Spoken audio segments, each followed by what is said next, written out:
اب یہ کوئی آپ مجھ سے پوچھ سکتے ہیں کہ سر شعر کی تعریف کیا ہے؟ What do you mean the term of artist couplet? شعر کسے کہیں گے؟ تو علم عروض کی پیراسوڈک، یو انڈرسٹینڈ پیراسوڈک، علم عروض کی اصطلاح میں کلام موضوع کو شعر کہتے ہیں۔ کیا ہے کلام موضوع؟ علم عروض کی اصطلاح میں کلام موضوع کو شعر کہتے ہیں۔ موزونیت، شعر تو تبھی کہیں گے جب موزونیت ہوگی تبھی، چونکہ پیرامیٹر چاہیے اس میں۔ موزونیت کا مطلب آواز میں تسلسل اور ترنم ہونا چاہیے، غنائیت۔ موزونیت کیا ہے؟ کہ وہ پیرامیٹر پہ پوری اترے۔ موزونیت کا مطلب کہ آواز میں تسلسل اور ترنم کا ہونا ضروری ہے، کیونکہ موزونیت شعر میں قوت پیدا کرتا ہے۔ موزونیت اگر نہیں ہے طبیعت پہ تو آپ شعر نہیں کہہ سکتے۔ مصرع، لفظوں کا وہ مصرع کسے کہتے ہیں؟ وہ مصرع ثانی اور مصرع اولی اور مصرع ثانی، دو مصرع ہوتے ہیں نا شعر میں۔ مصرع کیا ہے؟ ایک لائن ہوتی ہے، لفظوں کا وہ مجموعہ جس میں موزونیت کی صفت پائی جائے، مصرع کہلاتا ہے۔ لفظوں کا مجموعہ وہ ہو جس میں موزونیت پائی جائے، موزونیت کی صفت پائی جائے۔ ایک تخلص کا ایک نشان، بہت سی ڈیٹیل ہے لیکن میں شارٹ کروں گا، مجھے 3:15 بجے مجھ سے کہا گیا ہے within 1 hour you have to complete your lecture، اس لیے میں نے لسانیات والے کو شارٹ کر دیا، فوراً شاعری پر آ گیا۔ اب دیکھیے، آپ دیکھتے تخلص پر ایک نشان ہوتا ہے، سن رہے ہیں آپ میری بات؟ آواز آ رہی ہے آپ کو؟ ہلو جی آ رہی ہے، آواز آ رہی ہے بھائی۔ جی جی نشان ہوتا ہے اور آپ میں سے جی آ رہی ہے۔ جی اچھا، تخلص ہوتا نا، غالب، اقبال، میر، مومن، اس پر ایک نشان ہوتا ہے، دیکھتے ہوں گے آپ نشان۔ اکثر بچے سوال پوچھ لیتے ہیں کہ سر یہ کیا ہے، تو ہم بتا دیتے ہیں کہ تخلص کا نشان ہے، لیکن صحیح معنی میں وہ تخلص کا نشان ہے۔ اس کا نام کیا ہے؟ بچہ آپ ہم سے یہ معلوم کر سکتا ہے کہ اس کا نام کیا ہے، تو اسے ہم بد کہتے ہیں شعری اصطلاح میں، بے تے بد۔ بے توئے نہیں ہے، بد تو پھر بطخ ہو جائے گی، یہ ہے بے تے بد، تخلص کے نشان کو ہم بد کہتے ہیں۔ چلیے آئیے میں اختصار کے ساتھ پھر نظم کیا ہے؟ یعنی شاعری، نظم مصروں کا وہ مجموعہ، ہم تو کہتے ہیں نا کہ بھئی نثر کے مقابلے میں نظم ہوتی ہے، اور غزل کے علاوہ جتنی اصناف ہیں وہ شاعری کے زمرے میں آتی ہیں، وہ تو اپنی جگہ ٹھیک ہے، لیکن نظم مصروں کا وہ مجموعہ جس میں مانوی ربط پایا جائے، مصروں کا وہ مجموعہ۔ دیکھیے بچوں کو کس طرح سمجھائیں گے ہم مصروں کے 1 2 3 4۔ دیکھیے نظم اور غزل میں فرق یہ ہے کہ نظم کا تجزیہ ہو سکتا ہے لیکن غزل کا تجزیہ نہیں ہو سکتا، کیونکہ غزل کا ہر شعر اپنے میں ایک مکمل نظم ہے۔ عمل سے زندگی بنتی ہے، جنت بھی جہنم بھی، یہ خاکی اپنی فطرت میں نہ نوری ہے نہ ناری ہے۔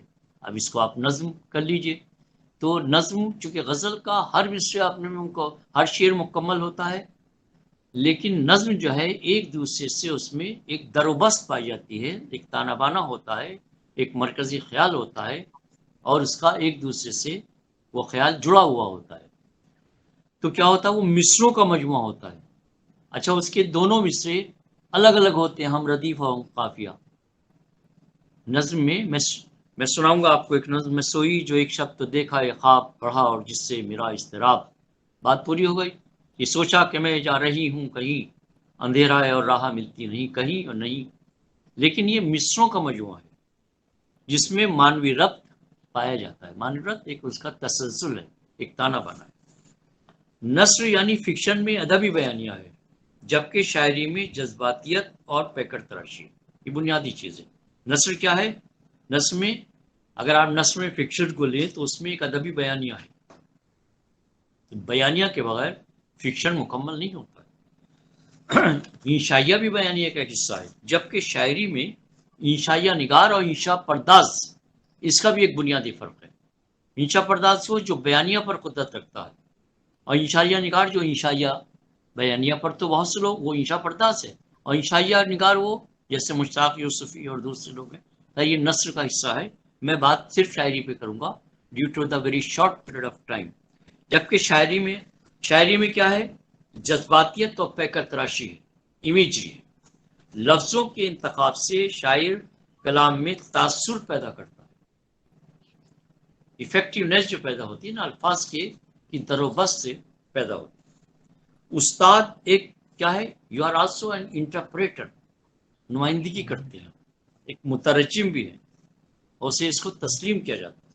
کیونکہ کوئی بھی شاعر کبھی بھی شعر میں ایسا مضمون پیدا نہیں کر سکتا جو کسی کے ذہن میں یا سمجھ میں کبھی آ ہی نہ سکے. ایسا کبھی نہیں ہوتا. ہر شعر کا مطلب ہوتا ہے، اور اس کے ہر شعر کا مطلب آپ سمجھ سکتے ہیں. بس یہ ہے کہ ادوار تھے کہ ہم گوئی کا دور تھا، رعایت لفظی تھی کہ ایک لفظ کے دو معنی ہیں، قریب کے ایک بعید کے. غالب نے اس کو تھوڑا سا گیئر اپ کر دیا کہ ایک بات کو گھما کر پیش کر دیا. لیکن جی سر. ایسا نہیں ہے. جی ہاں، کچھ اشعار ہمارے یہاں ہیں جدید دور کے. جی سورج کو چونچ میں لیے مرغا کھڑا رہا، کھڑکی کی ایسا پردے پہلے میں کھینچ اپنی دیے، بات پوری لو کر رات لوں. ہو گئی. دیکھیے سنیے، میں جدیدیت پر آؤں گا، ماں بعد جدیدیت پر آؤں گا. یہ آپ ماں بعد جدیدیت پر پہنچ گئے. ابھی مجھے پورا سفر طے کرنا ہے، آپ کو بتانا ہے پوری بات. میں شاعری کی تاریخ پر آ رہا ہوں ابھی. دیکھیے کچھ شعر ہاں ایسے ہوتے ہیں جو شاعر جو ہے وہ ایسا نہیں ہوتا کہ اس کا مطلب نہ ہو. وہ مطلب کس پس منظر میں، یہ بہت پرانا شعر ہے، 20 بار لوگ پڑھ چکے ہیں، لیکن ٹھیک ہے، اچھی بات ہے آپ نے اس کو ریپیٹ کیا. لیکن یہ ماں بعد جدیدیت پر بات ختم ہوتی ہے. میں ترقی پسند جو تھے وہاں پہ بات بھٹک جائے گی. میں سیکوینس میں چل رہا ہوں، میں دکن پہ آؤں گا، پھر شمال میں آؤں گا. اس کے بعد پھر میں ترقی پسند تحریک نے اردو غزل کو ایکسیپٹ ہی نہیں کیا ہے، کیونکہ ان کے جو خیالات تھے پھر وہ بحث شروع ہو جائے گی. آپ تھوڑا سا اس کو سر جی بیچ قطع کلامی کے لیے معافی چاہوں گا. جی جی ماں بعد جدیدیت کی آپ نے بات کی. ندا فاضلی کا یہ شعر جدید دور کی نمائندگی کرتا ہے، اور 80 کے بعد ہم ماں بعد جدید کی بات کر سکتے ہیں، یا 90 کے آس پاس. لیکن اس سے پہلے اگر ہم بات کرتے ہیں تو وہ جدیدیت کی بات ہوگی جو ہے. تو اس شعر کو ہم لوگ جدیدیت کے خانے میں رکھیں. چلیے شکریہ سر. آگے ماں بعد جدیدیت میں سنیے، نہیں، آپ اس میں نے نہ ماں بعد جائیے. جدیدیت. جی سر، آپ نہ آپ نے جائیے شعر اس کو میں. ڈاکٹر افتخار اختر آزاد صاحب، جی آپ سے میری گزارش ہے کہ آپ پہلے سنیے، اور سننے کے بعد جو 15 منٹ کا وقفہ آپ کو دیا جائے گا، اس وقفے میں آپ گفتگو کیجیے، ابھی سن لیجیے، آپ ڈسٹرب نہ کیجیے. ڈسٹرب مت کیجیے. تمام اساتذہ سے میری بہت پردبانہ گزارش ہے کہ وہ سنیں آپ پہلے سنیے، اور آپ نے جتنا پڑھا ہے دیکھیے. اس کے بعد یہ جو کسی ذہن میں اچھا غزل، قصیدہ، قطع، مرثیہ، یہ سب عربی کے الفاظ ہیں، اور عربی میں کسی نہ کسی شعری صنف یا حیات یا موضوع کے لیے مشتمل ہے. جیسے اردو شاعری میں 31 اصناف سخن ہیں. سنتے رہیے غور سے، 31 اصناف سخن ہیں اردو شاعری میں. جب تک پڑھیں گے نہیں تو سوال بھی نہیں کر پائیں گے نا. جو آپ نے کسی کتاب میں پڑھ لیا، اسی کے بنیاد پر آپ نے کہیں 80 دیکھ لیا تو 80 پہ سوال شروع کر دیے. تو اردو شاعری جو اس کے بانی ہیں، اور جو لوگ ماں بعد جدیدیت پر کام کیا، جن لوگوں ان کے ساتھ رہا ہوں، میں میرے سامنے ہی شروع ہوئی ہے یہ ماں بعد جدیدیت، کوئی نئی چیز نہیں ہے. اردو شاعری میں 31 اصناف سخن ہیں. یہ آپ کو یاد رکھنے کی چیز ہے، جو عام طور پر آپ کو کتابوں میں چیزیں نہیں ملیں گی. ان میں مثنوی، رباعی، قطع اور مرثیہ کے علاوہ نظم و غزل میں زیادہ تب آزمائی ہوئی ہے. پابند نظمیں، موضوعاتی نظمیں، نظم معرہ وغیرہ نئے شعری تجربوں کے تحت آزاد نظم، نثری نظم، آزاد غزل، جدید شعری اصناف میں دوہا، گیت، ثلاثی، ترسیلیں، ماہیے، غیر ملکی زبانوں سے سانٹ، ہائیکو، ترائیے شامل ہیں.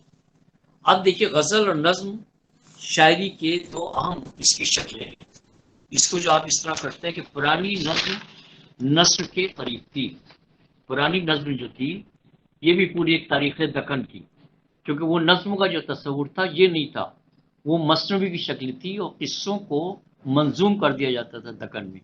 اور زیادہ تر جو نظام تھا اس زمانے کا، سلاطین کا، اس کی تاریخ ہے وہ مثنوی وغیرہ جو ہیں وہ. اس لیے میں نے لکھا اس میں پرانی نظم نثر کے قریب تھی، نئی نظم غزل کے قریب ہے. نظم کو شعرا کی ایک طویل فہرست ہے. حالی آزاد انجمن پنجاب سے لے کر تاحال ان شعرا میں اکبر، چکبست، اقبال، جوش. ہم ایک اہم شاعر کا نام بھول جاتے ہیں اور اس کی بھی بہت خدمات ہیں. احسان دانش شاعر مزدور، فیض، میرا جی، نون راشد، اختر علی وان، سردار جعفری، اختر شیرانی شامل ہیں. لیکن نظم میں تبدیلی کا نمونہ اقبال کے یہاں ملتا ہے. جس سے غالب کے یہاں غزل میں ملتا ہے، اس میں نظم میں ہمیں اقبال سے ملتا ہے، جو اس نے اصطلاحات استعمال کی ہیں. ابن ہے وہ عشق ہے ابن السبیل، عشق ہے قاص الکرام، عشق کے ہزاروں مقام. تو وہ سب اصطلاحیں جو دی ہیں وہ اقبال کی دین ہے. اقبال نے نظم کو نئے موضوعات سے نوازا، ندرت پیدا کی اور فلسفیانہ طرز تخیل سے اسے آراستہ کیا. ہم بچوں کو کلاس میں آپ 8ویں 9ویں 10ویں تک پڑھاتے ہوں گے، 12ویں کے بھی کچھ ہوں گے. کچھ اساتذہ کو ہمیں جو ہے وہ کچھ نظمیں بھی یاد ہونی چاہیے، اور اس کو اس سے ایک جو اس کی دلچسپی ہے، بچے میں دلچسپی پیدا کرنے کے لیے. جیسے ایک نظم مثال کے طور پہ اقبال کی ہے جس میں اس نے ندرت پیدا کی ہے، اور ایک پیکر تراشی کا بہترین نمونہ ہے. میں نمونے کے طور پر 2 3 4 اشعار پڑھ دیتا ہوں. نظم کا عنوان ہے ماں کا خواب. میں سوئی جو ایک شب تو دیکھا یہ خواب. ماں ہے اور وہ بچے اس کا مر جاتا ہے اور روتی ہے وہ، اور اسے یاد کرتی ہے اور اسے سو جاتی ہے، اور اس میں خواب اسے ایک نظر آتا ہے. اس خواب کے بیان کو اقبال جو ہیں وہ بیان کرتے ہیں. خواب ہے یہ لفظ، واو لگا دیں گے تو واو معدولہ، یعنی واو سائلنٹ رہتا ہے. خواب، خوش، واو سائلنٹ. میں سوئی جو ایک شب تو دیکھا یہ خواب، بڑھا اور جس سے میرا اضطراب. یہ دیکھا کہ میں جا رہی ہوں کہیں، اندھیرا ہے اور راہ ملتی نہیں. لرزتا تھا ڈر سے میرا بال بال، قدم کا تھا دہشت سے اٹھنا محال. جو کچھ حوصلہ پا کے آگے بڑھی تو دیکھا قطار ایک بچوں کی تھی. زمرد سی پوشاک پہنے ہوئے، دیے سب کے ہاتھوں میں جلتے ہوئے. وہ پیچھے تھا اور تیز چلتا نہ تھا، دیا اس کے ہاتھوں میں جلتا نہ تھا. کہاں میں نے پہچان کر میری جان، مجھے چھوڑ کر آ گئے تم کہاں. جدائی میں رہتی ہوں میں بے قرار، پروتی ہوں ہر روز اشکوں کے ہار. نہ پرواہ ہماری ذرا تم نے کی، گئے چھوڑ اچھی وفا تم نے کی. جو بچے نے دیکھا میرا پیچتاب، دیا اس نے منہ پھیر کر یہ جواب. رلاتی ہے دیا پھر دکھا کر یہ کہنے لگا، رلاتی ہے تجھ کو جدائی میری، نہیں اس میں کچھ بھی بھلائی میری. یہ کہہ کر وہ کچھ دیر تک چپ رہا. اس کے بعد وہ سمجھتی ہے تو ہو گیا کیا اسے، تیرے آنسوؤں نے بجھایا اسے. ایک پیغام دیتا ہے کہ جو لوگ چلے جاتے ہیں ان کو ہمیں یاد نہیں کرنا. لیکن دیکھیے اس کا تخیل اور پیکر تراشی اور اس کا جو مرکزی خیال، اس کا آپ تجزیہ کریں، بچوں کو بتائیں تو اس میں ایک دلچسپی پیدا ہوگی. اب اس کے بعد غزل کی مقبولیت نسبتاً نظم سے زیادہ ہے. صنف غزل میں زیادہ تبازمائی ہوئی ہے، چونکہ غزل ہر طبقے، ہر سماج اور ہر دور میں آج بھی اتنی ہی مقبول ہے جس قدر اپنی ابتدائی دور میں مقبول تھی. اس صنف نے مختلف اوقات میں مختلف نوع رنگوں سے خود کو آراستہ اور مزین کیا. مشرقی زبانوں کے ادب میں غزل کو ہمیشہ اہم مقام حاصل رہا. اب کیا ہے کہ غزل جو ہے تھوڑا سا اس کے بارے میں بھی ہمیں اس طرح سے معلوم ہونا چاہیے کہ غزل کا تصور اردو میں نہیں تھا. غزل کو جو اس کے اصول دیے فارسی نے دیے، اور غزل کا تصور جو قصیدے کی شکل میں تھا وہ عربی سے آیا. غزل ہزاروں سال کی وثیقہ ہیں. اس کا آغاز 3 صدی ہجری سے تصور کیا جاتا ہے، آج کی نہیں ہے غزل. غزل ابتدائی سے اردو کی مقبول صنف رہی ہے، لیکن اس کے کچھ بنیادی اسباب ہیں. اس کی وجہ کیا ہے؟ غزل واحد صنف ہے جس میں غنائیت، نغمگی، موسیقیت، رمزیت، داخلیت، معنویت، کنائے، اختصار کے علاوہ ثقافتی عنصر یعنی گائکی کا فن بھی شامل ہے. اردو کا ایک بہت بڑا حصہ ہے.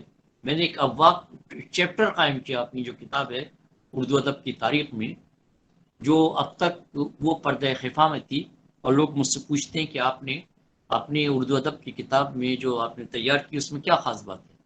تو اس میں نے اردو کے ادبی اور ثقافتی ادارے، اورل ٹریڈیشن ان اردو، وہ کہیں کسی تاریخ میں نہیں ملتا.